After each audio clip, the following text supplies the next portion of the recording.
প্রধানমন্ত্রীর দপ্তরের আধিকারিক পরিচয় দেওয়ার অভিযোগে সল্টলেকে হানা দিয়েছে সিবিআই। শুক্রবার সকাল থেকে সল্টলেকের এজি ব্লকের 59টি বাড়িতে হানা দিয়েছে সিবিআই এর একটি টিম। কেন্দ্রীয় বাহিনীকে সঙ্গে নিয়ে তল্লাশি অভিযান শুরু করেছে সিবিআই।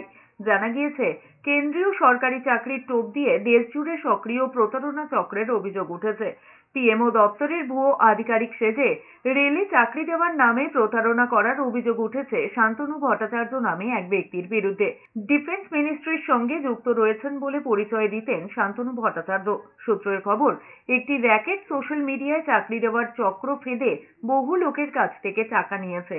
এই ঘটনায় তদন্তে নেমে দেশ জুড়ে তল্লাশি চলেছে। রেল ডিফেন্স সহ একাধিক অফিসে চাকরির টোপ দেওয়া হয়েছিল। বৃহস্পতিবার সকালে সিজিও থেকে সিবিআই এর দুটি টিম বেরিয়ে তল্লাশি চালিয়েছে। এজি ব্লকের 59টি বাড়িতে হানা দিয়ে শান্তনু ভট্টাচার্যকে জিজ্ঞাসাবাদ করেছে সিবিআই আধিকারিকরা।